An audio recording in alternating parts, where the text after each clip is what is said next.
বিশ্ববাসীর মনে পরমাণু অস্ত্রের ভয় ঢুকে গেছে ইরান ইসরায়েল যুদ্ধের শুরুর দিন থেকেই।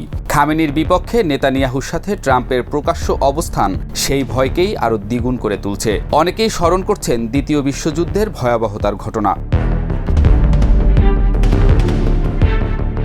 একদিকে ইরানের পরমাণু অস্ত্র ব্যবহারের সম্ভাবনা, অন্যদিকে ইসরায়েলের হাতে অনেক আগে থেকেই পারমাণবিক ওয়ারহেড থাকার গুঞ্জন। আবার ইরানকে শিক্ষা দিতে যুক্তরাষ্ট্র তার শক্তি প্রয়োগ করবে এমন ইঙ্গিত যেমন বাতাসে ঘুরছে, তেমনি যুক্তরাষ্ট্র এই যুদ্ধে প্রত্যক্ষ অংশীদার হলে ইরানের পাশে রাশিয়া, চীন, তুরস্কের অবস্থান বিশ্ব রাজনীতিকে উলটপালট করে দিতে পারে বলেও ধারণা করা হচ্ছে। সব মিলিয়ে মধ্যপ্রাচ্য এখন নতুন আতঙ্কের নাম। ইরান ইসরায়েল যুদ্ধের ষষ্ঠ দিনে রুদ্ধশ্বাস সময় পার করছে দুই দেশের বাসিন্দারা, কিন্তু যুদ্ধের ভয়াবহতা আর মানুষের হাহাকার ছড়িয়ে পড়েছে গোটা বিশ্বে। বিশ্ব নেতাদের ক্রোধের বলি হচ্ছে সাধারণ মানুষ। বিলিয়ন ডলার খরচ করা হচ্ছে মানুষ হত্যায়, কিন্তু এক টুকরো রুটির জন্য কাঁদছে ফিলিস্তিনের শিশুরা।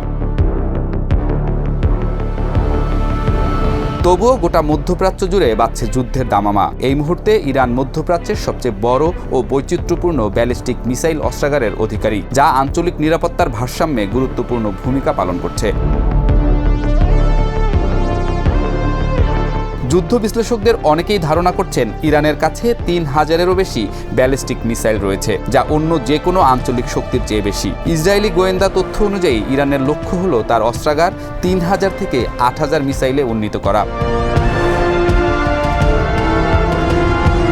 ইরান প্রতি মাসে ৩০০টি ব্যালিস্টিক মিসাইল উৎপাদনের লক্ষ্যমাত্রা নিয়েছে, যা ৬ বছরে ২০,০০০ মিসাইল উৎপাদনের সম্ভাবনা তৈরি করে। তবে সাম্প্রতিক ইসরায়েলি হামলায় ইরানের মিসাইল উৎপাদন কেন্দ্রগুলো ব্যাপক ক্ষতিগ্রস্ত হয়েছে। ইসরায়েল ও ইরান উভয়ই শক্তিশালী সামরিক ক্ষমতা রাখে, তবে তাদের শক্তির ক্ষেত্রগুলো ভিন্ন। ইসরায়েল উন্নত প্রতিরক্ষা ব্যবস্থা, উন্নত প্রযুক্তি ও উচ্চ সামরিক বাজেটে এগিয়ে, অন্যদিকে ইরান বিশাল মিসাইল অস্ত্রাগার, বড় নৌবাহিনী ও সংখ্যাগত শ্রেষ্ঠত্বে এগিয়ে। সাম্প্রতিক ঘটনা প্রবাহ থেকে দেখা যাচ্ছে ইসরায়েলের আকাশ প্রতিরক্ষা ব্যবস্থা ইরানের বিশাল মিসাইল অস্ত্রাগারের বিরুদ্ধে কার্যকর থাকলেও ধীরে ধীরে সেখানেও স্বল্পতা দেখা দিয়েছে। অন্যদিকে ইরানের S-300 প্রতিরক্ষা ব্যবস্থা ও মিসাইল উৎপাদন কেন্দ্রগুলো ধ্বংস করেছে ইসরায়েল, যা ইরানের প্রতিরক্ষা ক্ষমতা দুর্বল করেছে। এই যুদ্ধে উভয় পক্ষই তাদের সেরা অস্ত্রশস্ত্র ব্যবহার করছে। ইসরায়েল স্টেলথ ফাইটার জেট ও স্বয়ংক্রিয় বোমা ব্যবহার করে ইরানের সামরিক ও পারমাণবিক স্থাপনায় হামলা চালাচ্ছে। অন্যদিকে ইরান ফাত্তা-1 হাইপারসনিক মিসাইল, কাদর ও এমাদ ব্যালিস্টিক মিসাইল এবং ড্রোন ব্যবহার করে ইসরায়েলে পাল্টা হামলা চালাচ্ছে। সব মিলিয়ে এই যুদ্ধ হঠাৎ করেই থামবে বলে মনে করছেন না বিশ্লেষকরা। পাশাপাশি ধ্বংসযজ্ঞের নতুন যে খেলা আধুনিক বিশ্বে শুরু হলো, সেখানে জড়িয়ে যেতে পারে বিশ্ব মানচিত্রের অনেক দেশ, যা মানবিক বিপর্যয় যেমন ডেকে আনতে পারে, তেমনি অর্থনৈতিক মেরুদণ্ডও ভেঙে ফেলতে পারে।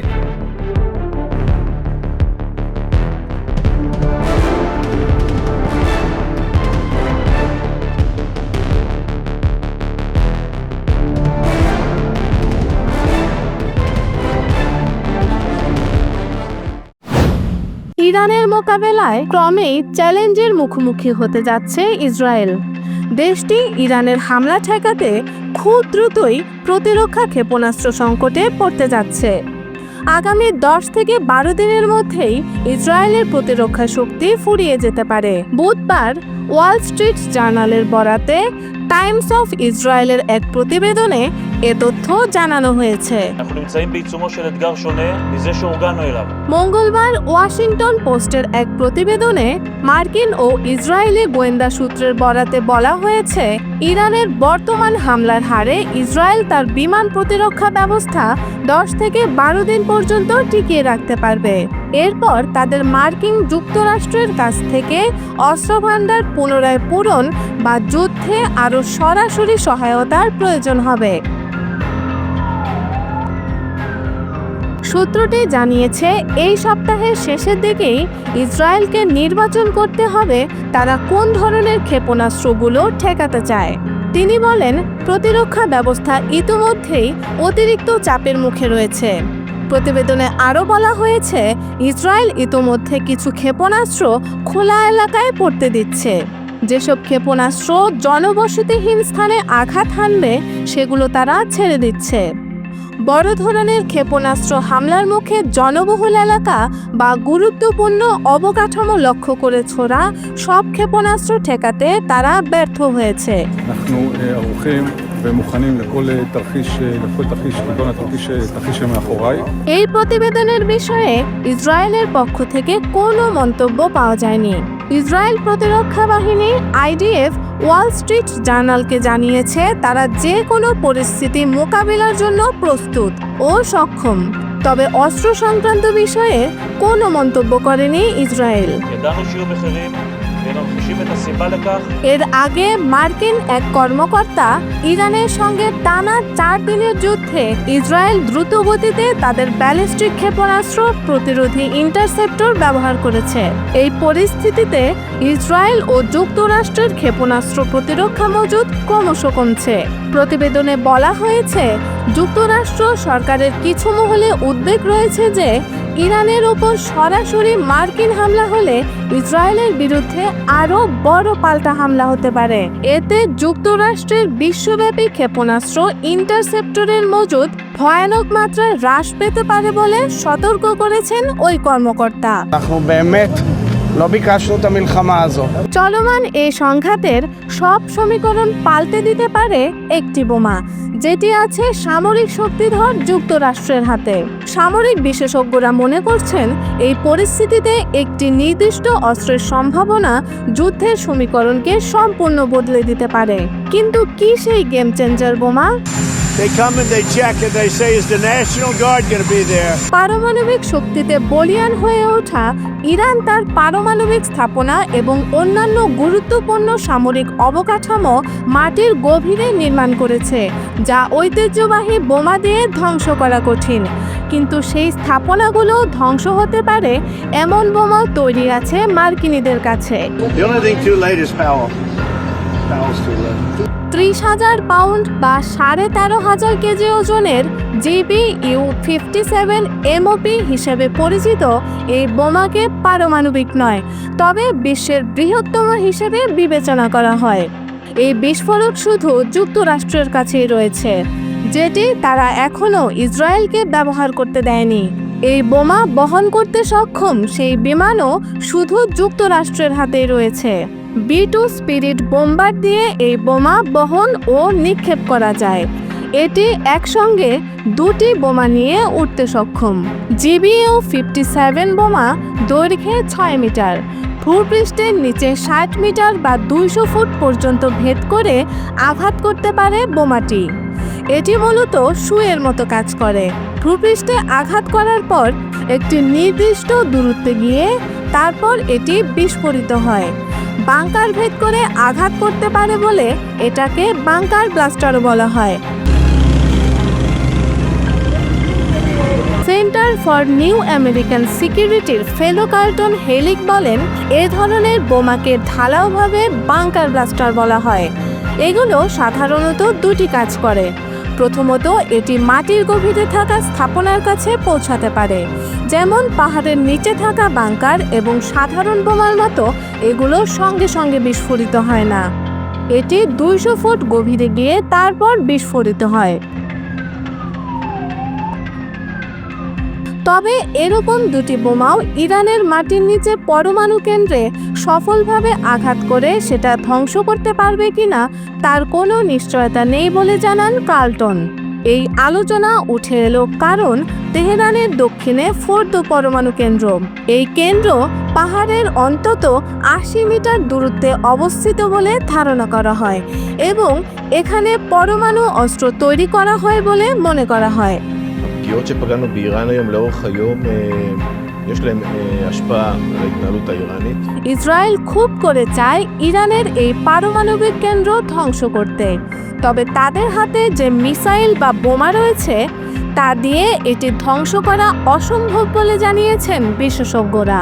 যুক্তরাষ্ট্র বেশ কয়েকটি GBU-57 MOP বোমা ভারত সাগরে ইরানের 4000 কিলোমিটারের মধ্যে বিমান ঘাঁটিতে রেখেছে। তবে চলমান এই সংঘাতে ট্রাম্প এই বোমা ব্যবহার করবে কিনা তা নিশ্চিত নয়। এছাড়া B2 স্পিরিট বোম্বার একবারে 11,000 কিলোমিটার পর্যন্ত যেতে পারে, অর্থাৎ এটি ইরানের দূরত্বের মধ্যেই আছে। Remember 60 days and then came the 60. 61 is going to become a very famous number. That was one hell of a hit, that first hit. অনেকেই মনে করছেন যুক্তরাষ্ট্র এমন শক্তিশালী বাংকার ব্লাস্টার ব্যবহার করবে না। আর যদি ইসরায়েলের পক্ষ নিয়ে যুক্তরাষ্ট্র সেটা করে, তাহলে ধ্বংসযজ্ঞের খেলা নতুন করে শুরু হতে পারে, যা গোটা বিশ্বকে মনুষ্য সৃষ্টি ভূমিকম্পের মধ্যে ফেলে দিতে পারে।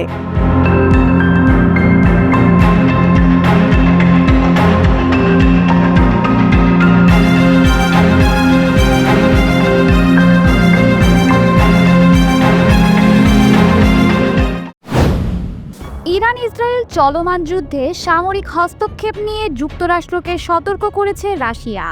দেশটির পররাষ্ট্র মন্ত্রণালয় এ সতর্কবার্তা দিয়েছে। বুধবার সংবাদ মাধ্যম আল আরাবিয়ার এক প্রতিবেদনে এ তথ্য জানানো হয়েছে।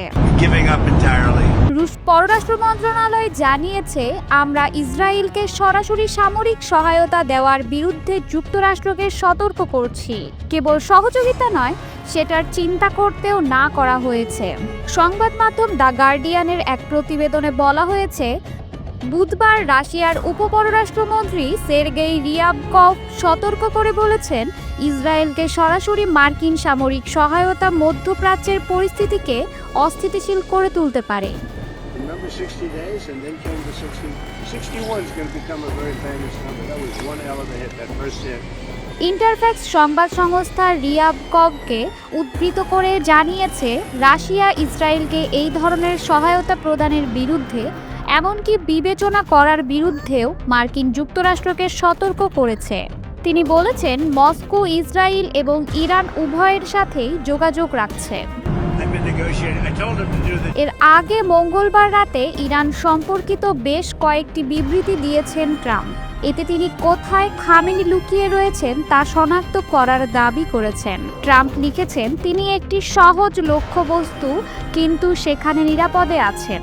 আমরা তাকে হত্যা করছি না, অন্তত এখন নয়। পোস্টে তিনি আরও উল্লেখ করেন, আমরা চাই না ক্ষেপণাস্ত্র দিয়ে বেসামরিক নাগরিক বা আমেরিকান সৈন্যদের উপর হামলা করা হোক। এরপর তিনি হুঁশিয়ারি দিয়ে বলেন, আমাদের ধৈর্য কমে আসছে। অন্য একটি পোস্টে ট্রাম্প বড় হাতের অক্ষরে লিখেছেন, শর্তহীন আত্মসমর্পণ। এটি তার আগের মন্তব্যের প্রতিধ্বনি, যেখানে তিনি ইরানের কাছে পূর্ণ আত্মসমর্পণ দাবি করেছিলেন। তবে এ বিষয়ে ইরানের পক্ষ থেকে তাৎক্ষণিক কোনো প্রতিক্রিয়া পাওয়া যায়নি। ট্রাম্প আরও দাবি করেন, ইরানের আকাশে আমরা এখন পূর্ণ ও সম্পূর্ণ নিয়ন্ত্রণ অর্জন করেছি। মার্কিন বাহিনী এই সংঘাতে সরাসরি জড়িত থাকার কথা ঘোষণা করেনি, ফলে তিনি তার বিবৃতিতে আমরা বলতে কাদের বোঝাচ্ছেন তা স্পষ্ট নয়। Sometimes they have to fight it out, but we're going to see what happens. I think there's a good chance there'll be a deal. এদিকে ইরানের পরমাণু স্থাপনায় বেশ কয়েক দফায় হামলা চালিয়েছে ইসরায়েল। দেশটি এ হামলায় ইরানের পরমাণু স্থাপনার কিছুই করতে পারেনি বলে জানিয়েছেন ইরানের পারমাণবিক শক্তি সংস্থার AEOI প্রধান মোহাম্মদ এসলামি। বুধবার সংবাদ মাধ্যম তাসনিম নিউজ এজেন্সির এক প্রতিবেদনে এ তথ্য জানানো হয়েছে। دشمن مطمئن باشه که از این مسیر هم به جایی نمیرسه تا کنون هم نرسیده روحیه همکاران ما عالیه মোহাম্মদ ইসলামি বলেন, দেশের পারমাণবিক স্থাপনাগুলো ভালো অবস্থায় আছে। তিনি সংস্থার কর্মীদের উচ্চ মনোবলের প্রশংসা করে বলেন, আমাদের কর্মীরা তাদের দায়িত্বে অবিচল রয়েছেন এবং নিজ নিজ দুর্গে অবস্থান করে কাজ চালিয়ে যাচ্ছেন। در سنگرهای خودشون مستحکم هستن ইসলামি বলেন, ইরানি জনগণের মধ্যে গর্ব ও শক্তি গভীরভাবে প্রথিত। তারা কখনো শক্তির কাছে নতি স্বীকার করেনি বা আত্মসমর্পণ করেনি। তিনি শত্রুপক্ষের প্রতি স্পষ্ট বার্তা দিয়ে বলেন, সামরিক আগ্রাসনের মাধ্যমে ইরানের বিরুদ্ধে কোনো সাফল্য অর্জন করা সম্ভব নয়। মধ্যপ্রাচ্যে ইসরায়েল ও ইরানের চলমান উত্তেজনার মধ্যে যে কোনো সময় সক্রিয় হয়ে উঠতে পারে ইরান ঘনিষ্ঠ সশস্ত্র গোষ্ঠীগুলো। ইসরায়েল ঘিরে চারপাশের বিভিন্ন দেশেই ছড়িয়ে আছে এসব মিলিশিয়া বাহিনী। ইরান দ্রুত সময়ের মধ্যে এসব মিত্র গোষ্ঠীগুলোকে পুনরুজ্জীবিত করতে পারে। সংবাদ মাধ্যম আল জাজিরার এক প্রতিবেদনে এমন আশঙ্কার কথাই তুলে ধরা হয়েছে। اونچه که او در این زمینه ضربه خواهد خورد به مراتب بیشتر است. বিভিন্ন সামাজিক যোগাযোগ মাধ্যমেও ইরানের মিত্রদের নিয়ে বেশ সক্রিয় মন্তব্য ভাসছে। ছোট ছোট গোষ্ঠীগুলোর বাইরে ইরানের মিত্র হিসেবে বিভিন্ন সময়ে নাম এসেছে রাশিয়া, চীন, উত্তর কোরিয়া, তুরস্ক, কাতার, বাহরাইন, পাকিস্তানের নাম। دشمن مطمئن باشه که از این مسیر هم به جایی نمیرسه، تا کنون نرسیده. روحیه همکاران ما عالیه। খবরে বলা হয় গোষ্ঠীগুলো সক্রিয় হলে তার সমগ্র অঞ্চলকেই অস্থিতিশীল করে তুলতে পারে। আল জাজিরা আরও জানায়, যদিও ইরানের মিত্র মিলিশিয়া গোষ্ঠীগুলো চাপের মুখে আছে এবং তাদের সক্ষমতা কমেছে, তবুও তারা টিকে আছে। বিশ্লেষকরা বলছেন, যুক্তরাষ্ট্র যদি সরাসরি এই সংঘাতে জড়িয়ে পড়ে বা তাদের ঘাঁটি থেকে ইরানের দিকে হামলা চালানো হয়, তবে ইরান এর কঠোর জবাব দেবে। আর সেই জবাব কেবল সরাসরি নয়, বরং মধ্যপ্রাচ্য জুড়ে তাদের সহযোগী গোষ্ঠীগুলোকেও সক্রিয় করে দেওয়া হতে পারে। همه جمهور مپذیر خواهد بدون تردید حادثه تهاجم ابلهانه و خباثت‌آمیز গত কয়েক মাসে ইসরায়েলের হামলায় লেবাননে হিজবুল্লাহ সহ একাধিক ইরান ঘনিষ্ঠ গোষ্ঠী ক্ষতিগ্রস্ত হলেও তাদের মূল কাঠামো এখনও বিদ্যমান। বিশেষ করে ইরাকে ইরান ঘনিষ্ঠ মিলিশিয়া এর আগেও যুক্তরাষ্ট্রের ঘাঁটি ও লজিস্টিক কনভয়ে হামলা করেছে। পরিস্থিতি উত্তপ্ত হলে এসব হামলা আবার শুরু হতে পারে। Contrary to Hamas's lies, এই পরিস্থিতি শুধু ইরান ও ইসরায়েলের মধ্যে সীমাবদ্ধ থাকবে না বলে আশঙ্কা করছেন বিশ্লেষকরা। এর প্রভাব সিরিয়া, ইরাক, লেবানন, ইয়েমেন এমনকি উপসাগরীয় অঞ্চলের দেশগুলোতেও ছড়িয়ে পড়তে পারে। এটা শুধু দুই দেশের সংঘাত নয়, বরং পুরো অঞ্চল জুড়ে নিরাপত্তা এবং স্থিতিশীলতার প্রশ্ন হয়ে দাঁড়াতে পারে বলে মন্তব্য করেছেন এক পর্যবেক্ষক। ইরান যদি তাদের আঞ্চলিক নেটওয়ার্ককে সক্রিয় করে, তবে তা মধ্যপ্রাচ্যের ভূরাজনৈতিক মানচিত্রে বড় ধরনের পরিবর্তনের ইঙ্গিত দিচ্ছে বলে মনে করা হচ্ছে।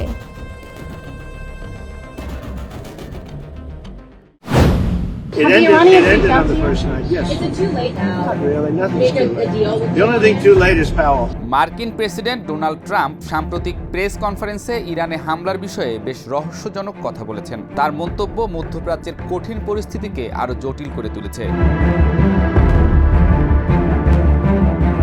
ট্রাম্প বলেন, আমি গতকাল ফোনে পুতিনকে বলেছিলাম আমরা আগে রাশিয়ার বিষয়ে মিটিয়ে নেই, তারপর ইরান নিয়ে ভাবতে পারি। তার দাবি, পুতিন ইরানকে মধ্যস্থতা করতে প্রস্তুত।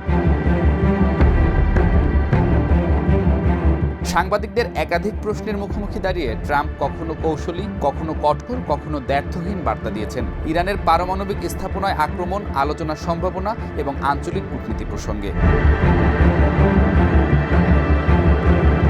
প্রেস কনফারেন্সে ট্রাম্পকে সরাসরি প্রশ্ন করা হয়, তিনি কি ইরানের পারমাণবিক স্থাপনায় আক্রমণের সিদ্ধান্ত নিতে চলেছেন। উত্তরে ট্রাম্প বলেন, এটি তো আমি বলতে পারি না, ঠিক আছে, আমি আসলেও করব, নাও করতে পারি, কেউই জানে না আমি কি করব। Last minute they said, no, we're not going to do that, and they got hit. Remember, Trump জানান, তিনি ইরানকে আলোচনায় আসার সুযোগ দিয়েছিলেন। তার এই বক্তব্যের পেছনে রয়েছে সাম্প্রতিক ইসরায়েলি হামলায় ইরানের সামরিক ও পারমাণবিক নেতৃত্বের ক্ষয়ক্ষতি এবং যুক্তরাষ্ট্রের কূটনৈতিক চাপ। ট্রাম্প স্পষ্ট করে দেন, ইরান যদি আলোচনায় না আসে তাহলে ভবিষ্যতে আরো ভয়াবহ হামলা হতে পারে। তিনি বলেন, আমি ইরানকে বারবার চুক্তির সুযোগ দিয়েছি, কিন্তু তারা প্রত্যাখ্যান করেছে। আরো মৃত্যু ও ধ্বংস হয়েছে, কিন্তু এখনো সময় আছে। তিনি বারবার জোর দেন, ইরান পারমাণবিক অস্ত্র পাবে না, এটা খুবই সহজ। আলোচনার একমাত্র পথ নিঃশর্ত আত্মসমর্পণ। ট্রাম্প দাবি করেন, আলোচনার জন্য ইরান তার সঙ্গে যোগাযোগ করেছে, তবে এখন পরিস্থিতি অনেক বদলে গেছে। তিনি বলেন, আমি বললাম এখন আলোচনায় আসা খুব দেরি, এক সপ্তাহ আগের সাথে এখন অনেক পার্থক্য। that's going to work out too, but it's so many people think, ট্রাম্পের মতে, ইসরায়েলি হামলার পর ইরানের পারমাণবিক কর্মসূচির অস্তিত্ব নিয়েই এখন অনিশ্চয়তা রয়েছে। কেউ জানে না ওটা খুবই ধ্বংসাত্মক ছিল। তবুও কূটনৈতিক আলোচনার দরজা পুরোপুরি বন্ধ হয়নি। ওমানের মধ্যস্থতায় নতুন বৈঠকের সম্ভাবনা রয়েছে, যদিও তা অনিশ্চিত।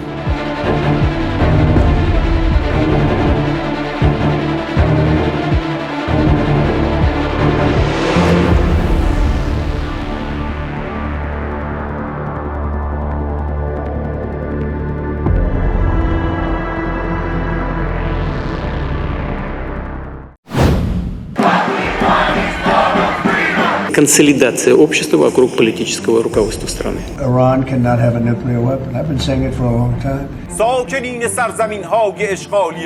Regarding Iran's nuclear program and regional stability in the region. মধ্যপ্রাচ্যের উত্তেজনার তীব্রতার মাঝে এবার গুরুত্বপূর্ণ অবস্থান নিলেন রুশ প্রেসিডেন্ট ভ্লাদিমির পুতিন। সেন্ট পিটার্সবার্গে সাংবাদিকদের সঙ্গে এক গোলটেবিল আলোচনায় পুতিন স্পষ্ট ভাষায় জানান ইরান রাশিয়ার ঘনিষ্ঠ বন্ধু এবং ইসলামিক রিপাবলিকের নেতৃত্বাধীন রাজনৈতিক কাঠামোর প্রতি মস্কোর পূর্ণ সমর্থন রয়েছে। এই প্রেক্ষাপটে তিনি রাশিয়ার ভূ রাজনৈতিক অবস্থান ও কূটনৈতিক মিশনের দিক তুলে ধরেন। পুতিন জানান ইরানের শান্তিপূর্ণ পরমাণু কর্মসূচি রাশিয়ার কাছে অত্যন্ত গুরুত্বপূর্ণ এবং তারা দেশের সার্বভৌম অধিকারের প্রতি শ্রদ্ধাশীল। তিনি বলেন রাশিয়া বিশ্বাস করে যে কোনো দেশের নিজস্ব পরমাণু কর্মসূচি শান্তিপূর্ণ উদ্দেশ্যেই পরিচালিত হওয়া জরুরি এবং এ ব্যাপারে আন্তর্জাতিক নিয়মকানুন মেনে চলা উচিত। ইসরায়েলের বিরুদ্ধে চলমান সামরিক উত্তেজনা এবং রাশিয়ার ভূমিকা নিয়ে সাংবাদিকদের প্রশ্নের জবাবে পুতিন বলেন এখন পর্যন্ত তেহরান তাদের থেকে কোনো সামরিক সহায়তা চায়নি। তবে তিনি উল্লেখ করেন রাশিয়া আকাশ প্রতিরক্ষা বলয় গঠনের একটি কৌশলগত প্রস্তাব আগেই দিয়েছিল যা কেবল প্রতিরক্ষা ও সুরক্ষার জন্য। তিনি বলেন আমরা নির্দিষ্ট কোনো অস্ত্র সরবরাহের কথা বলছি না, বরং কৌশলগত সমর্থনের কথা বলছি যাতে ইরান তার সার্বভৌমত্ব রক্ষা করতে পারে। রাশিয়ার বিশেষজ্ঞরা ইতোমধ্যে ইরানের সঙ্গে যৌথভাবে কাজ করছেন এবং প্রায় 600 রুশ নাগরিক বর্তমানে ইরানে অবস্থান করছেন। তাদের অংশগ্রহণ কেবল বাণিজ্যিক নয়, কূটনৈতিক ও নিরাপত্তার ক্ষেত্রেও গুরুত্বপূর্ণ ভূমিকা পালন করছে বলে পুতিন জানান। তিনি প্রশ্ন তুলে বলেন তারা দেশ ছেড়ে যাচ্ছে না, এটা কি এক ধরনের সমর্থন না? যুক্তরাষ্ট্র ইরানের সর্বোচ্চ নেতা আয়াতুল্লাহ আলী খামেনিকে লক্ষ্য করলে রাশিয়ার অবস্থান কি হবে?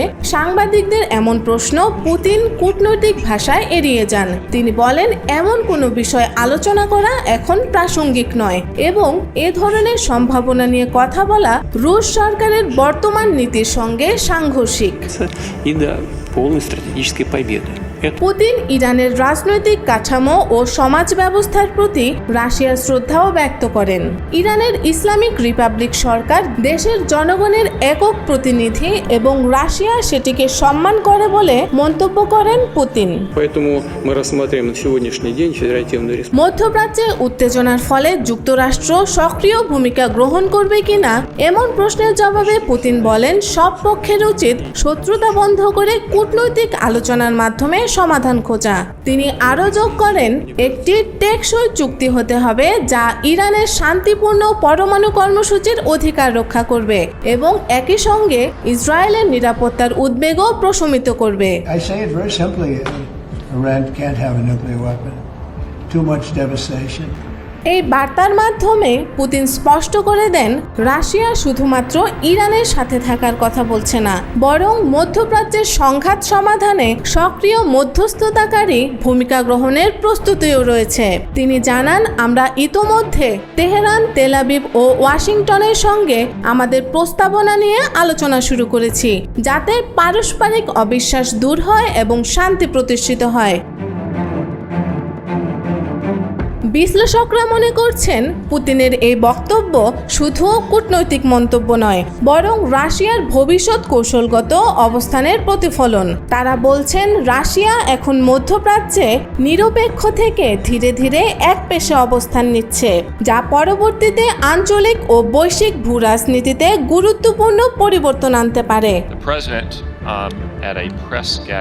বিশ্লেষকদের মতে রাশিয়ার এই অবস্থান ইরানের আন্তর্জাতিক অবস্থা জোরদার করতে সাহায্য করবে, তবে একই সঙ্গে রাশিয়া এবং পশ্চিমাদের মধ্যে প্রতিদ্বন্দ্বিতা ও উত্তেজনা বৃদ্ধি পেতে পারে। এতে করে মধ্যপ্রাচ্যের সংঘাত আরও জটিল রূপ ধারণ করতে পারে। অবশ্যই এই পরিস্থিতি বিশ্ব নিরাপত্তা ও অর্থনীতির ওপর ব্যাপক প্রভাব ফেলবে। আন্তর্জাতিক বাজারে তেল এবং অন্যান্য প্রাকৃতিক সম্পদের দাম ওঠানামা করবে, যা সাধারণ মানুষের দৈনন্দিন জীবনে প্রভাব বিস্তার করবে।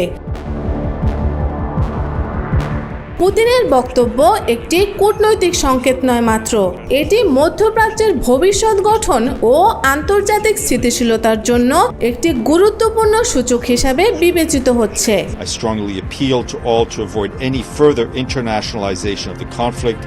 Any additional military interventions could have enormous consequences.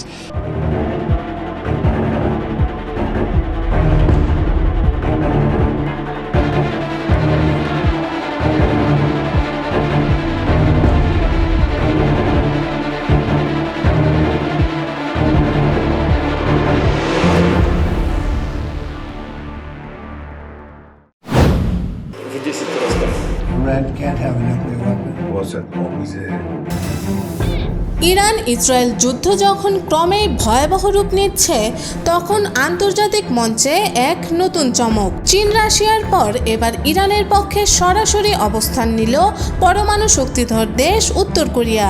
দেশটির সর্বোচ্চ নেতা কিম জং উন রাষ্ট্রীয়ভাবে ঘোষণা করেছেন ইরান একা নয় এবং উত্তর কোরিয়ার সেনাবাহিনী যুদ্ধ প্রস্তুতির সর্বোচ্চ পর্যায়ে রয়েছে। বুধবার পিয়ংইয়ং থেকে রাষ্ট্রীয় সংবাদ সংস্থা কেসিএনএ প্রকাশিত এক ঘোষণায় কিম জং উনের বক্তব্যে উঠে আসে তীব্র প্রতিক্রিয়া। তিনি বলেন, ইসরায়েলের সামরিক আগ্রাসন ও যুক্তরাষ্ট্রের একচেটিয়া নীতি আমরা গভীরভাবে পর্যবেক্ষণ করছি। ইরানের নিরীহ মানুষের রক্ত ঝরিয়ে এক ভয়ঙ্কর অপরাধ সংগঠিত হয়েছে, যা ক্ষমার অযোগ্য। এই প্রথমবারের মতো কিম জং উন প্রকাশ্যে ঘোষণা করলেন, এই যুদ্ধে ইরান একা নয়। কঠিন সময়ে আমরা বন্ধুদের ছেড়ে যাই না। উত্তর কোরিয়ার সেনাবাহিনী এখন সর্বোচ্চ সতর্কতায় রয়েছে। যুদ্ধ পরিস্থিতিতে প্রয়োজনে আমরা আমাদের দায়িত্ব পালনে পিছপা হব না। এ বক্তব্যে স্পষ্ট ইঙ্গিত মেলে যে কোনো সময় উত্তর কোরিয়া কৌশলগতভাবে ইরানের পাশে থাকতে প্রস্তুত। বিশ্লেষকরা বলছেন, কিমের এই ঘোষণাটি কেবল একটি প্রতিক্রিয়া নয়, বরং একটি কৌশলগত বার্তা, যা মধ্যপ্রাচ্য ও পূর্ব এশিয়ার ভূ রাজনীতিতে নতুন অক্ষশক্তির জন্ম দিতে পারে। চীন, রাশিয়া, ইরান এবং উত্তর কোরিয়ার মধ্যকার এই চার মেরুর সমন্বয় এখন বিশ্ব ব্যবস্থাকে এক ভিন্ন মেরুর দিকে ঠেলে দিচ্ছে। পিয়ংইয়ং থেকে প্রকাশিত বিবৃতিতে যুক্তরাষ্ট্রের প্রতি সরাসরি সমালোচনা এসেছে। কিম বলেন, ওয়াশিংটন কূটনীতির দরজা বন্ধ করে দিয়েছে। তারা এখন শুধু আগ্রাসনের ভাষা বোঝে। গোটা বিশ্বের নিরাপত্তা আজ প্রশ্নের মুখে। উত্তর কোরিয়ার পক্ষ থেকে জানানো হয়েছে, তাদের দূরপাল্লার ক্ষেপণাস্ত্র ইউনিট, বিমান প্রতিরক্ষা ব্যবস্থা ও সমুদ্রপথে মোতায়েনকৃত সাবমেরিনগুলো সর্বোচ্চ প্রস্তুত অবস্থায় রাখা হয়েছে। দেশটির প্রতিরক্ষা মন্ত্রণালয় বলেছে, আমাদের স্ট্র্যাটেজিক কমান্ড এখন টেকনিক্যালি যুদ্ধ প্রস্তুত। সাম্রাজ্যবাদী শক্তির কোনো অগ্রগতি আমরা সহ্য করব না। এই ঘোষণার কয়েক ঘন্টার মধ্যে ওয়াশিংটন থেকে হোয়াইট হাউসের প্রতিক্রিয়া আসে। প্রেসিডেন্ট ট্রাম্পের ঘনিষ্ঠ এক মুখপাত্র জানান, কিমের ভাষা উস্কানিমূলক এবং দায়িত্বহীন। তিনি বলেন, আমরা আমাদের মিত্রদের পাশে আছি। কেউ যদি এই যুদ্ধকে আন্তর্জাতিক পরিসরে আনার চেষ্টা করে, তবে তার ফলাফল ভয়াবহ হবে। তবে পাল্টা জবাবে উত্তর কোরিয়ার সেনা মুখপাত্র বলেছেন, মার্কিন সাম্রাজ্যবাদ ও তাদের দোসরদের আগ্রাসনের জবাব আমরা কূটনৈতিকভাবে নয়, প্রয়োজনে সমর কৌশলে দেব। এই উত্তপ্ত প্রতিক্রিয়াগুলোর মাঝে ইরান কিম জং উনের অবস্থানকে স্বাগত জানিয়েছে। তেহরান থেকে প্রকাশিত এক প্রতিক্রিয়ায় বলা হয়, বিশ্ব আজ দেখছে ন্যায়ের পথে দাঁড়ানোর মতো সাহসী নেতারা এখনো আছেন। উত্তর কোরিয়ার এই সমর্থন ইরানের প্রতিরোধকে আরও দৃঢ় করেছে। বিশ্ব রাজনীতিতে এই সমর্থনের তাৎপর্য গভীর, কেননা উত্তর কোরিয়া কেবল পরমাণু অস্ত্রধারী রাষ্ট্রই নয়, এটি দীর্ঘদিন ধরে পশ্চিমা জোটের বিপরীতে একটি বিপরীত জোট হিসেবে বিবেচিত হয়ে আসছে। বিশেষজ্ঞদের মতে, চীন, রাশিয়া, উত্তর কোরিয়া এবং ইরান, এই চার দেশের মধ্যে একটি ভূ রাজনৈতিক অক্ষশক্তির গঠন আজ বাস্তবতার মুখোমুখি, যার ফলাফল হতে পারে একটি নতুন স্নায়ুযুদ্ধ বা তৃতীয় বিশ্বযুদ্ধের আগাম প্রস্তুতি। এই মুহূর্তে মধ্যপ্রাচ্যের যুদ্ধ পরিস্থিতি যেখানে প্রতিদিনই ভয়াবহতার নতুন মাত্রা ছুঁয়ে যাচ্ছে, সেখানে কিমের এই ঘোষণা একটি বহুপার্শ্বিক সংঘাতের দরজা খুলে দিতে পারে। আর প্রশ্নটা এখন কেবল ইরানের নয়, বিশ্ব ব্যবস্থার সামগ্রিক স্থিতিশীলতার।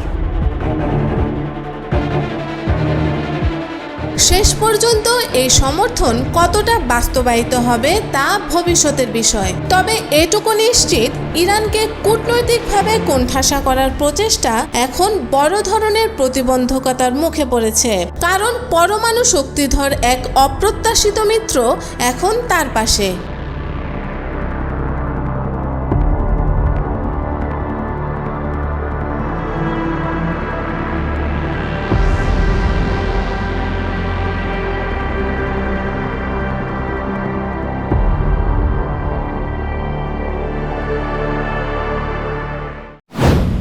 ইরান ইসরায়েলের চলমান সংঘাতে যুক্তরাষ্ট্রের প্রেসিডেন্ট ডোনাল্ড ট্রাম্পের ভূমিকা ও অবস্থান নিয়ে আন্তর্জাতিক অঙ্গনে উঠেছে নানা প্রশ্ন।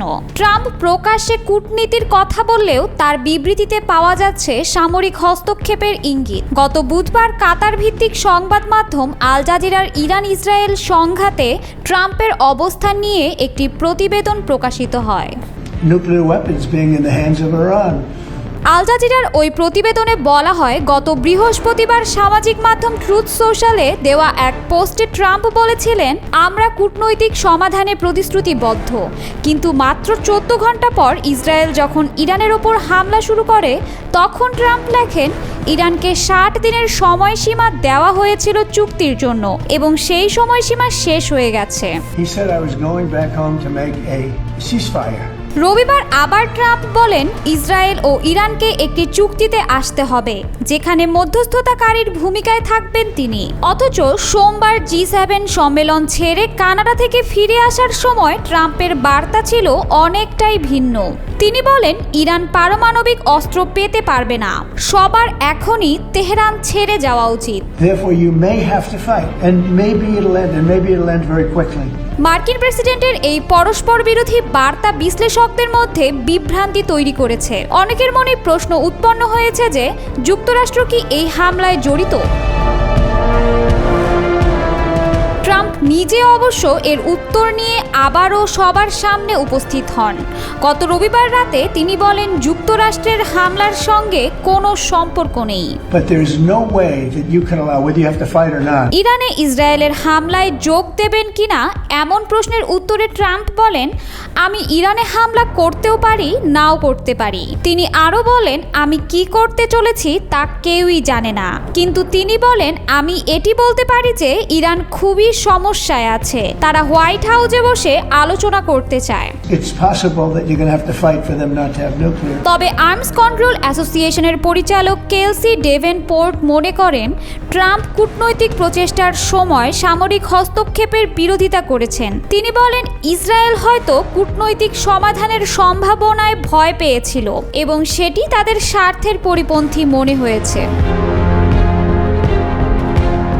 স্কটল্যান্ডের সেন্ট অ্যান্ড্রুজ বিশ্ববিদ্যালয়ের অধ্যাপক আলী আনসারি বলছেন, যুক্তরাষ্ট্র সরাসরি আক্রমণে না থাকলেও তারা যে ইসরায়েলের পরিকল্পনা সম্পর্কে জানত তা অনেকটাই নিশ্চিত। তার ভাষায়, সময়ের দিক থেকে বিস্মিত হতে পারে, কিন্তু ইসরায়েল যে হামলা করবে তা তারা জানত। এটা এক ধরনের উইঙ্ক বা সম্মতিসূচক ইঙ্গিত। এদিকে ট্রাম্পের এই অবস্থানকে যুক্তরাষ্ট্রের পররাষ্ট্রনীতিতে সম্ভাব্য মোড় হিসেবেও দেখছেন অনেকে। ইসরায়েলের হামলায় ইরানের নাতানজ পারমাণবিক স্থাপনার উপরের অংশ ধ্বংস হয়েছে বলে দাবি করেছে ইসরায়েলি গণমাধ্যমগুলো। ওই কেন্দ্রে 60% বিশুদ্ধ ইউরেনিয়াম উৎপাদন করা হচ্ছিল। পরমাণু অস্ত্র তৈরির জন্য দরকার 90%। আন্তর্জাতিক পারমাণবিক শক্তি সংস্থা IAEA বলেছে, হামলার ফলে সম্ভবত ভূগর্ভস্থ অংশ ক্ষতিগ্রস্ত হয়েছে।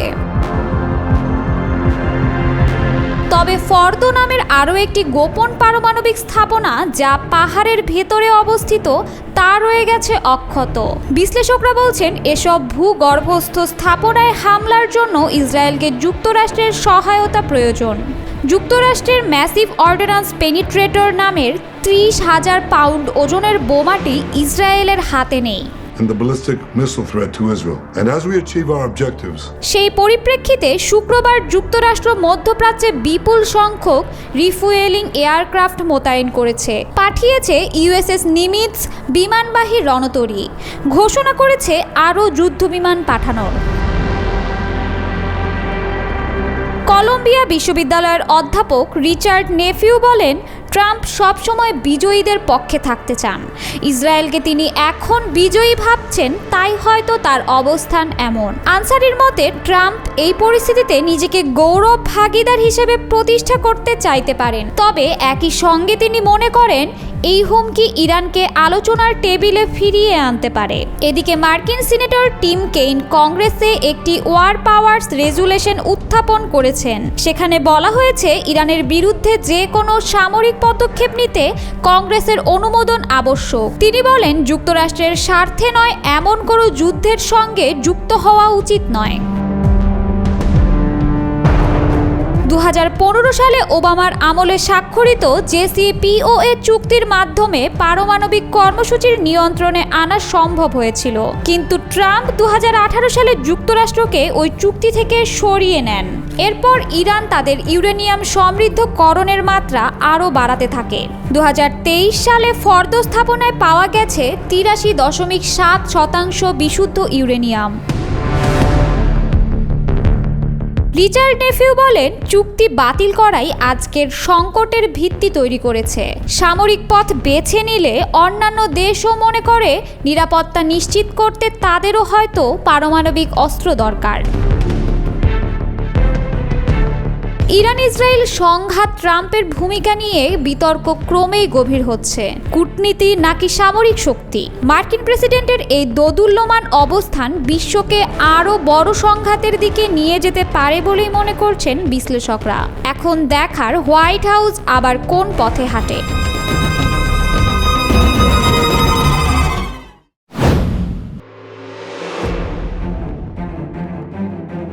ষষ্ঠ দিনে গড়িয়েছে ইরান ইসরায়েল যুদ্ধ। দুই দেশের মধ্যে এই হামলা পাল্টা হামলা এখন আন্তর্জাতিক উদ্বেগের কেন্দ্রবিন্দু। আর এই প্রেক্ষাপটে ইরানের সর্বোচ্চ ধর্মীয় নেতা আয়াতুল্লাহ আলী খামেনি দিয়েছেন এমন এক ঘোষণা যা আন্তর্জাতিক মহলে ইরানের শক্ত অবস্থান তুলে ধরে। বুধবার সকালে সামাজিক মাধ্যম এক্সে নিজের অফিসিয়াল অ্যাকাউন্টে খামেনি লেখেন, আমাদেরকে অবশ্যই সন্ত্রাসী ও জায়নবাদী শাসকদের কড়া জবাব দিতে হবে। আমরা জায়নবাদীদের কোনো ছাড় দেব না। বিশ্লেষকদের মতে এই ঘোষণায় ইঙ্গিত দিচ্ছে ইরানের যুদ্ধনীতি এখন সম্পূর্ণ পাল্টে যাচ্ছে। বিশেষজ্ঞদের ধারণা পাল্টা নয়, এখন থেকে আক্রমণাত্মক পথেই এগোতে চায় তেহরান। গত শুক্রবার শুরু হওয়া ইসরায়েলের আকস্মিক বিমান হামলা যেন কেবল শুরু ছিল, আর শুরুটা যেহেতু ইসরায়েল করেছে, শেষটা ইরান করবে, এমন বক্তব্যই দিয়ে আসছে ইরানের সমরবিদরা। ইসরায়েলের হামলার লক্ষ্য ছিল ইরানের পারমাণবিক স্থাপনা, কিন্তু ইসরায়েলের এই হামলায় ধ্বংস হয়েছে ইরানের আবাসিক এলাকা, বিশ্ববিদ্যালয় এবং বেসামরিক ভবনও। ইসরায়েল প্রথমে বোমাবর্ষণ করে রাজধানী তেহরান সহ বিভিন্ন অঞ্চলে। এর জবাবে ইরান ব্যবহার করে ড্রোন ও ব্যালিস্টিক ক্ষেপণাস্ত্র। গত বুধবার ইরান জানায় তারা ইসরায়েলের দিকে ছুড়েছে হাইপারসনিক ক্ষেপণাস্ত্র। এই ক্ষেপণাস্ত্র এতটাই দ্রুতগতির যে প্রচলিত প্রতিরক্ষা ব্যবস্থা দিয়ে এটি ঠেকানো প্রায় অসম্ভব। এমন টানটান উত্তেজনার মাঝে হঠাৎ এক হুঁশিয়ারি আসে মার্কিন মুলুক থেকে। মার্কিন প্রেসিডেন্ট ডোনাল্ড ট্রাম্প ঘোষণা দেন, খামেনির বিরুদ্ধে তথ্য আছে যুক্তরাষ্ট্রের হাতে। সামাজিক মাধ্যম ট্রুথে দেয়া এক পোস্টে ট্রাম্প লিখেছিলেন, আমরা জানি ইরানের সর্বোচ্চ নেতা কোথায় লুকিয়ে আছেন। তাকে হত্যার নিশানা করা খুব সহজ, কিন্তু তিনি সেখানে নিরাপদ। আমরা তাকে মারব না, অন্তত এখন নয়। এর পরপরই একই প্ল্যাটফর্মে আসে ট্রাম্পের এক বিখ্যাত এক কথার বার্তা, আনকন্ডিশনাল সারেন্ডার বা নিঃশর্ত আত্মসমর্পণ। বিশ্লেষকেরা বলছেন এটি কোনো সাধারণ হুমকি নয়, বরং যুক্তরাষ্ট্র যে যুদ্ধমুখী অবস্থানে যাচ্ছে তারই একটি আভাস। এই হুঁশিয়ারির বাস্তব প্রতিফলনও দেখা যাচ্ছে সামরিক প্রস্তুতিতে। গত 3 দিনে যুক্তরাষ্ট্র 30টির বেশি যুদ্ধ বিমান পাঠিয়েছে ইউরোপের ঘাঁটিতে। দক্ষিণ চীন সাগর থেকে মধ্যপ্রাচ্যে মোতায়েন করা হচ্ছে একটি মার্কিন বিমানবাহী রণতরী। বিশেষজ্ঞদের মতে এটি বড় ধরনের সংঘাতের প্রস্তুতির অংশ। আর এমন পরিস্থিতিতেই সামনে এসেছে আরেকটি বার্তা, ইসরায়েলের ক্ষেপণাস্ত্র ব্যবস্থা ধীরে ধীরে দুর্বল হয়ে পড়েছে। ওয়াল স্ট্রিট জার্নাল জানায়, হামলা প্রতিহতের জন্য ব্যবহৃত অ্যারো মিসাইলের মজুদ ইসরায়েলের কমে এসেছে। বিশেষ করে দূরপাল্লার ব্যালিস্টিক ক্ষেপণাস্ত্র ঠেকানোর সক্ষমতায় বড় ধরনের ঘাটতি তৈরি হচ্ছে ইসরায়েলের মধ্যে। এই সংঘাতে নতুন মাত্রা যোগ করেছেন জাতিসংঘে ইরানের স্থায়ী প্রতিনিধি আলী বাহরেইনি। জেনেভায় এক সংবাদ সম্মেলনে বাহরেইনি বলেন, ইসরায়েলি আগ্রাসনের জবাবে আমরা কোনো বাছবিচার করব না। দেশের জনগণ নিরাপত্তা ও অখণ্ডতা রক্ষায় কড়া জবাব দেয়া হবে। তার এই বক্তব্য স্পষ্ট ইঙ্গিত দিচ্ছে ইরান কোনো ধরনের সংযম দেখাবে না। বিশ্বের কূটনৈতিক মহলে এখন সবচেয়ে বড় যে প্রশ্ন ঘুরছে তা হলো, খামেনি এখন কি করবেন? ইরানের ভেতরে ও বাইরে রাজনৈতিক সামরিক চাপ বাড়ছে, আন্তর্জাতিক নিষেধাজ্ঞার শঙ্কাও উকি দিচ্ছে। পুরো বিশ্বই যেন তাকিয়ে আছে খামেনির জবাবের অপেক্ষায়। আর এর মধ্যেই ইরানের সর্বোচ্চ ধর্মীয় নেতা আয়াতুল্লাহ আলী খামেনি স্পষ্ট বার্তা দিয়েছেন, এই যুদ্ধে কোনো ছাড় নেই। আগামী দিনগুলোতে এই যুদ্ধ আরো কতটা ভয়াবহ মোড় নেয় তা এখন সময়ের অপেক্ষা। তবে এটা নিশ্চিত, একবিংশ শতাব্দীর এক গভীরতর সংকটে ঢুকেছে মধ্যপ্রাচ্য, যার প্রভাব পড়বে গোটা বিশ্বে।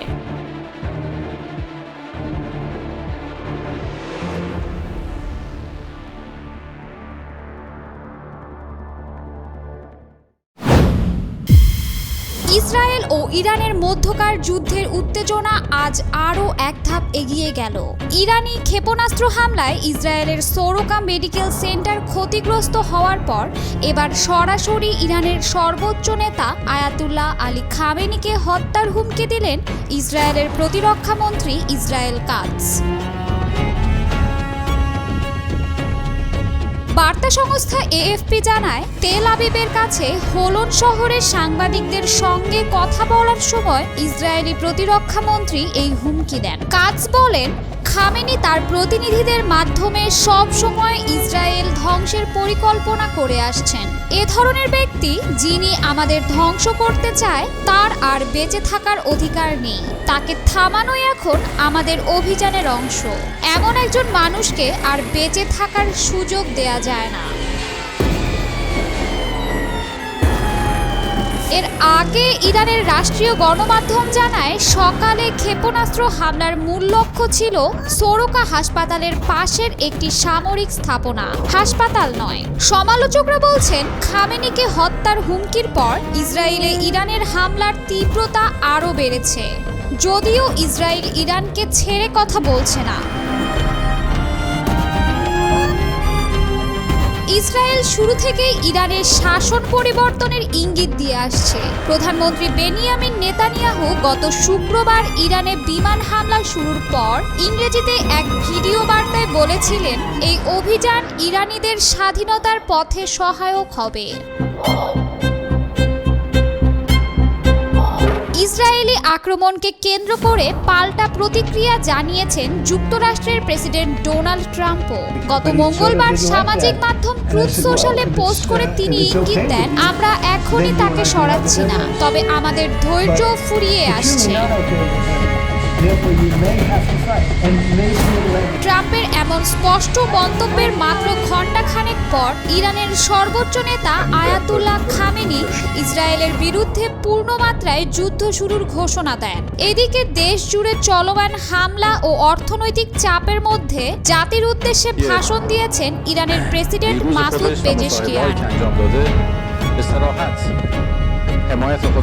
সামাজিক যোগাযোগ মাধ্যমে দেয়া এক ভিডিও বার্তায় তিনি বলেন, সরকারের সব বিভাগকে সর্বোচ্চ শক্তি দিয়ে দেশের পক্ষে কাজ করতে বলা হয়েছে। সরকারের সব বিভাগকে সর্বোচ্চ শক্তি নিয়ে দেশের পক্ষে কাজ করতে হবে, কোনো কিছুর প্রতি বিমুখ হবেন না, আমরা এই কঠিন সময় পেরিয়ে যাব। পেজেশকিয়ান আরও বলেন, সৃষ্টিকর্তার কৃপায় সহানুভূতি ও সংহতির মাধ্যমে আমরা এই দুর্যোগ কাটিয়ে উঠব। গত শুক্রবার থেকে শুরু হওয়া এই সংঘাতে ইতোমধ্যে দুই দেশ একে অপরকে লক্ষ্য করে শত শত ক্ষেপণাস্ত্র ও ড্রোন হামলা চালিয়েছে। সর্বশেষ বৃহস্পতিবার ইরানের পাল্টা হামলায় ইসরায়েলের হোলন শহরে 3 জন গুরুতর আহত হয়েছেন। স্থানীয় হাসপাতাল সূত্র বলছে, আহতদের অবস্থা আশঙ্কাজনক। বৃহস্পতিবার ভোর থেকে ইসরায়েলের বিভিন্ন শহরে পড়েছে ডজন খানেক ক্ষেপণাস্ত্র। জেরুজালেম, তেল আবিব, রামাত গান, বীরসেভা সবখানেই হয়েছে ক্ষয়ক্ষতি। ইরানের পাল্টা ক্ষেপণাস্ত্র হামলায় ইসরায়েলে অন্তত 137 জন আহত হয়েছেন বলে জানিয়েছে দেশটির সরকারি সম্প্রচার মাধ্যম। ইসরায়েলের জরুরি উদ্ধার সংস্থাগুলো জানিয়েছে, আহতদের অধিকাংশই ক্ষেপণাস্ত্র বিস্ফোরণের সময় আশ্রয়কেন্দ্রে যাওয়ার পথে আহত হয়েছেন। ইসরায়েলি প্রতিরক্ষা বিশ্লেষকরা বলছেন, ইরানের লক্ষ্য এখন আর শুধু সামরিক নয়, মনস্তাত্ত্বিকভাবেও চাপ সৃষ্টি করা। বিশেষত সোরোকা মেডিকেল সেন্টারের মতো গুরুত্বপূর্ণ স্বাস্থ্যসেবা প্রতিষ্ঠানে আঘাত হানার মাধ্যমে ইসরায়েলি জনমনে ভীতি ছাড়ানোর কৌশল নিয়েছে তেহরান। যদিও ইরানের দাবি সোরোকা হাসপাতাল নয়, তাদের লক্ষ্য ছিল হাসপাতালটির পাশের একটি সামরিক স্থাপনা। এই উত্তপ্ত পরিস্থিতিতে জাতিসংঘের নিরাপত্তা পরিষদ আগামী শুক্রবার জরুরি বৈঠকে বসবে। ইরান, রাশিয়া, চীন, পাকিস্তান ও আলজেরিয়ার অনুরোধে ডাকা হয়েছে এই বৈঠকে অংশ নেবে ইসরায়েলও। এই মুহূর্তে সবচেয়ে বেশি জরুরি হলো উভয় পক্ষের মধ্যে যুদ্ধবিরতির প্রস্তাবের ব্যাপারে কূটনৈতিক চাপ বাড়ানো। বিশ্ব নেতারা যদি এই সংঘাতে সঠিকভাবে হস্তক্ষেপ না করেন, তাহলে খুব শিগগিরই এটি আঞ্চলিক যুদ্ধ থেকে বিশ্বযুদ্ধের রূপ নিতে পারে, এমন আশঙ্কা প্রকাশ করেছেন নিরাপত্তা বিশ্লেষকরা।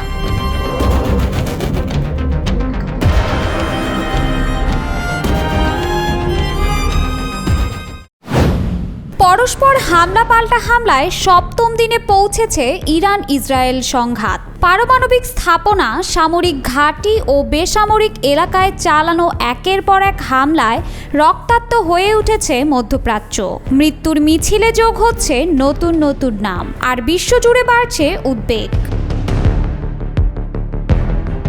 বিগত 6 দিনে একাধিকবার ইরানের বিভিন্ন পারমাণবিক স্থাপনায় হামলা চালিয়েছে ইসরায়েল। সর্বশেষ বৃহস্পতিবার সকালে লক্ষ্যবস্তু হয়েছে ইরানের আরাক হেভি ওয়াটার রিঅ্যাক্টর। দেশটির রাষ্ট্রীয় টেলিভিশন এ তথ্য নিশ্চিত করেছে। এর আগেই আরাক ও খন্দাব এলাকার বাসিন্দাদের সরে যাওয়ার জন্য সতর্ক করেছিল ইসরায়েলি বাহিনী। বিশেষজ্ঞদের মতে, ভারী পানির এই চুল্লিতে উৎপাদিত উপাদান পারমাণবিক অস্ত্র তৈরির জন্য উপযোগী। যদিও ইরান বলছে তাদের প্রকল্প সম্পূর্ণ বেসামরিক। 2015 সালের চুক্তি অনুযায়ী প্লুটোনিয়াম উৎপাদন কমাতে আরাকের রিয়্যাক্টর নতুনভাবে ডিজাইন করা হয়। এমনকি যুক্তরাজ্যের সহায়তায় চুল্লিটি রূপান্তরেও কাজ করছিল তেহরান। তবু সাম্প্রতিক হামলায় এই প্রকল্পও ধ্বংসের মুখে। ইরানের নাতানজ, ফর্দো ও আরাক তিনটি গুরুত্বপূর্ণ পারমাণবিক কেন্দ্রে হামলা চালিয়েছে ইসরায়েলি বাহিনী। নাতানজ পারমাণবিক কেন্দ্র ইরানের ইউরেনিয়াম সমৃদ্ধকরণ প্রকল্পের মূল কেন্দ্র, যেখানে রয়েছে শক্তিশালী বাংকার। সম্প্রতি IAEA জানিয়েছে নাতানজে সেন্ট্রিফিউজগুলোর কিছু অংশ মারাত্মক ক্ষতিগ্রস্ত হয়েছে। ইসরায়েলি প্রতিরক্ষা বাহিনী দাবি করেছে সেখানে পারমাণবিক অস্ত্র তৈরির সরঞ্জাম রয়েছে, যা ইরানের পরমাণু কর্মসূচিকে ত্বরান্বিত করছে। ইসরায়েলি হামলায় ইরানে এখন পর্যন্ত 6 শতাধিক নিহত এবং 1300 জনের বেশি আহত হয়েছেন বলে জানিয়েছে ইরানের স্বাস্থ্য মন্ত্রণালয়। অন্যদিকে ইরানও বসে নেই। ইসরায়েলি হামলার পাল্টা জবাব দিয়েছে ইরান। অপারেশন ট্রু প্রমিস 3 নামে তারা চালাচ্ছে পাল্টা অভিযান। বৃহস্পতিবার ভোর থেকে ইসরায়েলের বিভিন্ন শহরে পড়েছে ডজন খানেক ক্ষেপণাস্ত্র। জেরুজালেম, তেল আবিব, রামাত গান, বীরসেভা সবখানেই হয়েছে ক্ষয়ক্ষতি। ইরানের পাল্টা ক্ষেপণাস্ত্র হামলায় ইসরায়েলে অন্তত 137 জন আহত হয়েছেন বলে জানিয়েছে দেশটির সরকারি সম্প্রচার মাধ্যম। রয়টার্স জানিয়েছে ইরানি ক্ষেপণাস্ত্রের আঘাতে রামাত গানের একটি আবাসিক এলাকায় অন্তত 20 জন আহত হয়েছেন। বীরসেভার সোরোকা হাসপাতালে ছোড়া ক্ষেপণাস্ত্রের ছাদ ধসে পড়েছে, ভেঙে গেছে দেয়ালের কাচ। আহত হয়েছেন বহু মানুষ। ইসরায়েলের স্বাস্থ্যমন্ত্রী একে যুদ্ধাপরাধ আখ্যা দিয়ে বলেন, হাসপাতালে হামলা চালিয়ে ইরান সীমা অতিক্রম করেছে। ইসরায়েলের উপপররাষ্ট্রমন্ত্রী সামাজিক মাধ্যম এক্স বা সাবেক টুইটারে লেখেন, এটা ইচ্ছাকৃত অপরাধমূলক কর্মকাণ্ড। ইরান বলছে তাদের হামলার লক্ষ্য ছিল IDF এর গোয়েন্দা সদর দপ্তর, যা বীরসেভার গাভিয়াম টেক পার্কের পাশে অবস্থিত। ইরানের রাষ্ট্রীয় সংবাদ সংস্থা ইরানা বলেছে এই আঘাত ছিল নির্ভুল ও পরিকল্পিত। এছাড়া ইরান দাবি করেছে তারা ইসরায়েলের হারমিস 900 ড্রোন ভূপাতিত করেছে। এটি ইস্পাহানের কাছে গুলি করে ধ্বংস করা হয় এবং সেই ফুটেজ সম্প্রচার করেছে ইরানি টেলিভিশন। এই উত্তপ্ত পরিস্থিতিতে জাতিসংঘের নিরাপত্তা পরিষদ আগামী শুক্রবার জরুরি বৈঠকে বসবে। ইরান, রাশিয়া, চীন, পাকিস্তান ও আলজেরিয়ার অনুরোধে ডাকা হয়েছে এই বৈঠক। বৈঠকে অংশ নেবে ইসরায়েলও। The objective of Israel's military operation is to remove this threat. একই সময়ে ফ্রান্স ও ইউরোপীয় মিত্ররা এক রাজনৈতিক সমাধানের প্রস্তাব তৈরির কাজ শুরু করেছে। ফরাসি প্রেসিডেন্ট এমানুয়েল মাখোঁর আশা এই সংকট আলোচনার মাধ্যমে সমাধান সম্ভব। ফরাসি নিরাপত্তা পরিষদের বৈঠকে ইরানের পারমাণবিক ক্ষেপণাস্ত্র কর্মসূচির সঙ্গে সম্পর্কহীন লক্ষ্যবস্তুতে হামলা বন্ধে আহ্বান জানিয়েছেন মাখোঁ। তিনি জানিয়েছেন ফরাসি নাগরিকদের দেশে ফিরিয়ে আনার প্রস্তুতিও নেওয়া হচ্ছে। বিস্ফোরণের শব্দ শোনা গেছে তেহরান, কারাচ সহ ইরানের বিভিন্ন স্থানে। ইরান বলছে তারা কয়েকটি ইসরায়েলি লক্ষ্যবস্তু ভূপাতিত করতে সক্ষম হয়েছে। বিবিসির খবর অনুযায়ী ইরান ইসরায়েল সংঘাতের ফলে গোটা অঞ্চল এখন অস্থিরতায় ভুগছে। যুদ্ধ এভাবে চলতে থাকলে তা ছড়িয়ে পড়তে পারে সিরিয়া, লেবানন, এমনকি উপসাগরীয় অঞ্চলেও।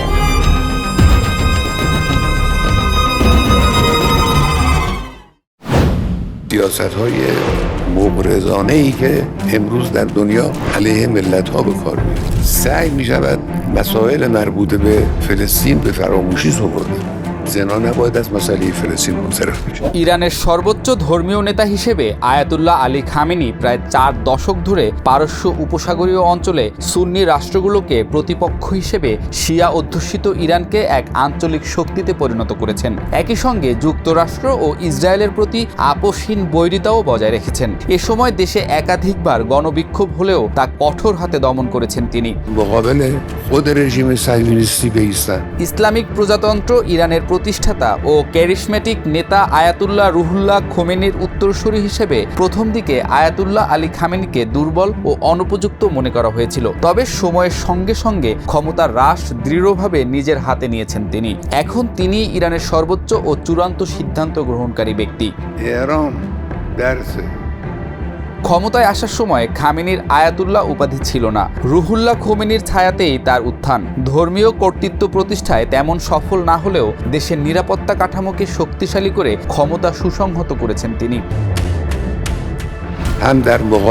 সর্বোচ্চ নেতার পদে খামেনিকে কারো চ্যালেঞ্জ করার সুযোগ নেই। একের পর এক নির্বাচিত প্রেসিডেন্টের ওপর তিনি প্রভাব বিস্তার করেছেন। তিনি অবস্থান নিয়েছেন পারমাণবিক প্রযুক্তির পক্ষে, যা ইসরায়েল, যুক্তরাষ্ট্র সহ পাশ্চাত্যের বিভিন্ন দেশকে উদ্বিগ্ন করে তুলছে।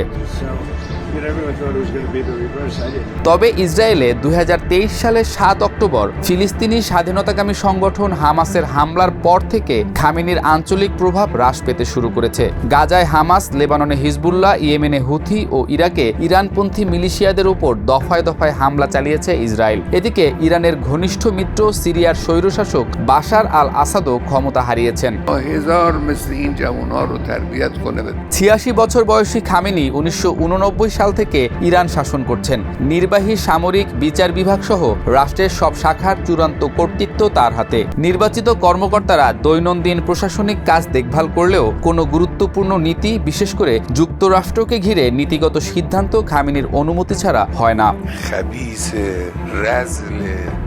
খামেনির নেতৃত্বের ধরনে একদিকে আদর্শগত কঠোরতা, অন্যদিকে কৌশলগত বাস্তবতা দেখা যায়। তিনি পশ্চিমা বিশ্ব, বিশেষত যুক্তরাষ্ট্রকে গভীর সন্দেহের চোখে দেখেন। তার অভিযোগ, ইরানের শাসন ব্যবস্থায় বদল আনতে চায় যুক্তরাষ্ট্র। তা সত্ত্বেও প্রয়োজনে ইসলামী প্রজাতন্ত্র রক্ষায় ছাড় দেওয়ার আগ্রহ দেখিয়েছেন তিনি। 2013 সালে খামেনির প্রথম বীরের নমনীয়তার ধারণা দেন, যার মাধ্যমে লক্ষ্য অর্জনে কৌশলগত আপোষকে বৈধতা দেয়া হয়। তার এ ধারণা 1988 সালে ইরাকের সঙ্গে 8 বছরের যুদ্ধ শেষে যুদ্ধবিরতিতে খামেনির সম্মতি সিদ্ধান্তের সঙ্গে তুলনা করা যায়। ইরানের জটিল ধর্মীয় শাসন ব্যবস্থা ও সীমিত গণতান্ত্রিক প্রক্রিয়ার চূড়ান্ত কর্তৃপক্ষ হিসেবে খামেনি সবসময় এমন একটি কাঠামো নিশ্চিত করেছেন, যেখানে কোনো গোষ্ঠী, এমনকি তার ঘনিষ্ঠ মহলের কেউ যেন তাকে ও তার যুক্তরাষ্ট্র বিরোধী অবস্থানকে চ্যালেঞ্জ করতে না পারে। ধর্মীয় দিক থেকে খোমেনির মতো মর্যাদা না থাকায় খামেনি বারবার তার আধুনিক নিরাপত্তা কাঠামোর উপর নির্ভর করেছেন। অভিজাত ইসলামী বিপ্লবী গার্ড কোর, আইআরজিসি ও বাসিস বাহিনীর সহায়তায় তিনি বিরোধী মত দমন করেছেন। আধা সামরিক ধর্মীয় সংগঠন বাসিজে লাখো স্বেচ্ছাসেবী রয়েছেন। আয়াতুল্লাহ খামেনির শক্তি বহু বিলিয়ন ডলারের অর্থনৈতিক সাম্রাজ্য সেতাদ এর উপরও নির্ভরশীল। এটি খামেনির সরাসরি নিয়ন্ত্রণে ও তার শাসনামলে ব্যাপকভাবে বিস্তৃত হয়েছে। মধ্যপ্রাচ্য জুড়ে শিয়া সম্প্রদায়ের উপস্থিতি শক্তিশালী করতে, বিশেষ করে ইরাক, লেবানন ও ইয়েমেনে এবং সিরিয়ায় বাশার সরকারকে টিকিয়ে রাখতে আইআরজিসির জন্য বিপুল অর্থ বরাদ্দ করা হয়েছে। 2009 সালে ইরানে বিতর্কিত নির্বাচনে মাহমুদ আহমাদিনেজাদ আবার নির্বাচিত হলে আইআরজিসি বিক্ষোভ দমনে অভিযান চালায়। খামেনি তাকে সমর্থন দিলেও পরে আহমাদিনেজাদের আচরণে বিরক্ত হন।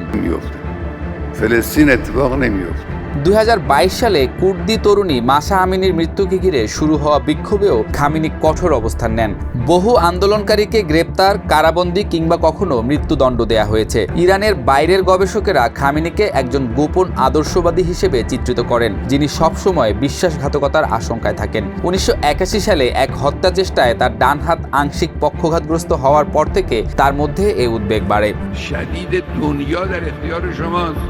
খামেনির অফিসিয়াল জীবনী অনুযায়ী 1963 সালে মাত্র 24 বছর বয়সে তিনি শাহ সরকারের বিরোধিতার কারণে প্রথমবারের মতো কারাবন্দী ও ব্যাপক নিপীড়নের শিকার হন। ইসলামী বিপ্লবের পর উপপ্রতিরক্ষা মন্ত্রী হিসেবে খামেনি ইরাক-ইরান যুদ্ধ চলাকালে বিপ্লবী গার্ডের সঙ্গে ঘনিষ্ঠ হন। যুদ্ধের দুই পক্ষ মিলিয়ে নিহত হয় 10 লাখ মানুষ।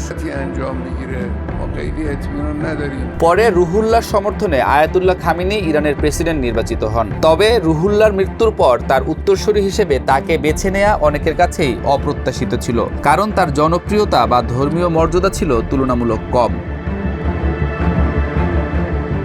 2015 সালে 6 বিশ্বশক্তির সঙ্গে ইরানের পারমাণবিক চুক্তিকে খামেনি সতর্কভাবে সমর্থন দেন। তার হিসেব ছিল অর্থনৈতিক নিষেধাজ্ঞা প্রত্যাহার হলে দেশের অর্থনীতি স্থিতিশীল হবে এবং ক্ষমতার ভিত্তি আরও মজবুত হবে।